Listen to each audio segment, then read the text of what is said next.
Hello, my friends. Welcome. In this story, we will talk about our responsibilities. I hope you have fun, learn something new, and continue listening to our beautiful stories. If you're ready, let's begin. Once upon a time, in a distant village nestled beside a vast, sparkling sea, there existed a community known for its hard-working and close-knit people. The village was surrounded by lush, dense forests, rolling hills, and rivers that meandered their way to the ocean. The constant sound of waves crashing against the shore was a reminder of the wild beauty of nature.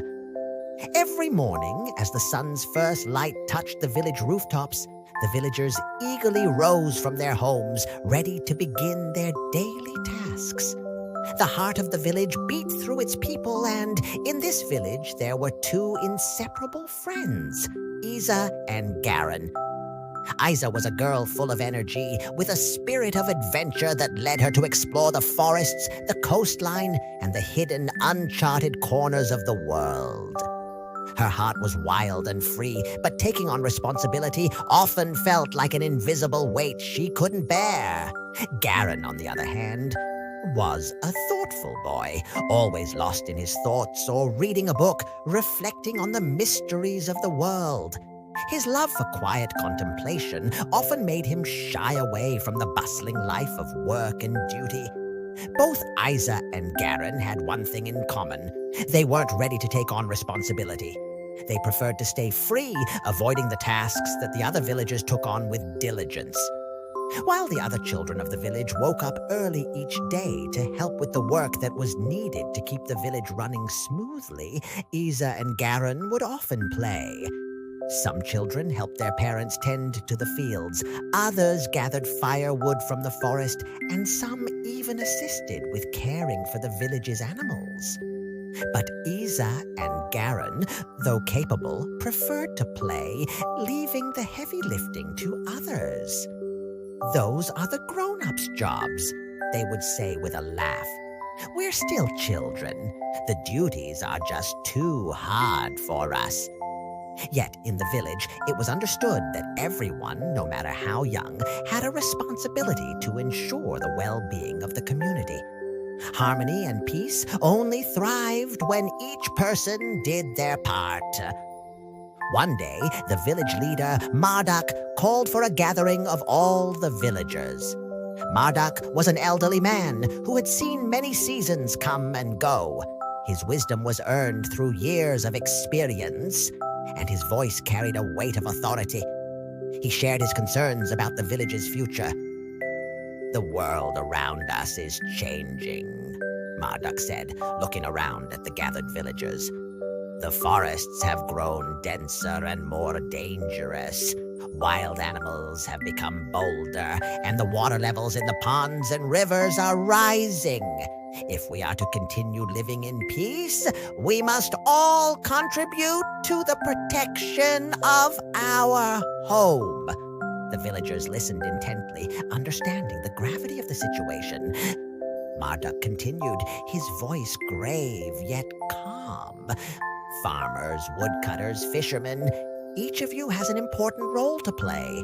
But more than ever, we must come together to ensure our safety. Each of us, even the smallest among us, has a part to take in the protection of the village." Hearing Marduk's words, Isa and Garen exchanged uneasy glances. They both felt the pressure mounting, but their old habits kicked in. "But we're just children," Isa murmured. "This kind of responsibility is so difficult." Garen, his brow furrowed, added, "Others are already doing their part. I think I'll just stick to my books, as usual." And so the other villagers began to act, each taking on tasks like setting up watchtowers, patrolling the forests, and monitoring the water levels. Isa and Garen, however, remained on the sidelines, unsure of what to do. As days passed, the need for action grew more urgent. Wild animals began approaching the outskirts of the village, and the rising waters threatened to spill over into the homes of the villagers. One evening, Marduk called everyone together again. This time, his voice carried a stronger sense of urgency. "Everyone has a role to play," Marduk said. "But sometimes the greatest responsibility is the one we least expect. If we want to defend our village, we must all contribute, not only because it is our duty, but because it is the right thing to do." These words struck a chord with Isa and Garen. They stood together, looking at each other in silence. Garon spoke first, his voice quiet but firm. "I think we need to take responsibility too. If we don't, how can we call ourselves part of this village?" Isa, her heart racing with the realization, nodded and said, "You're right.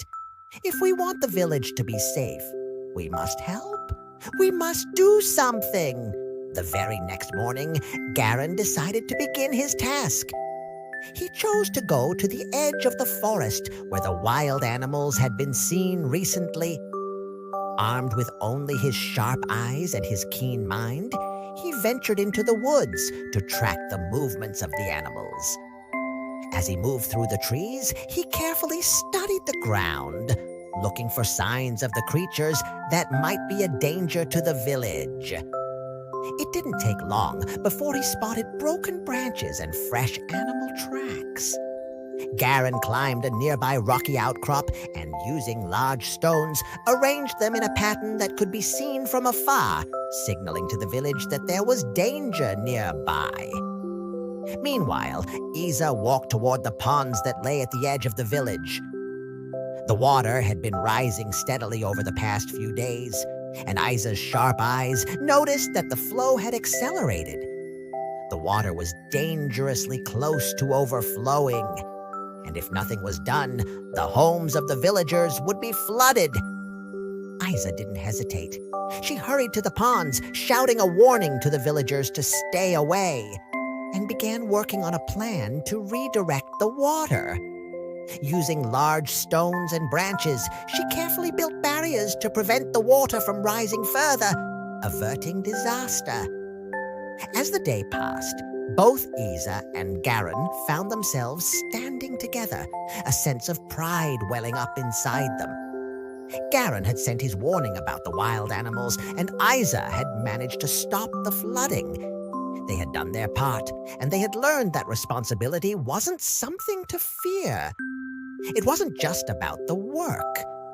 It was about protecting the people and the place they loved.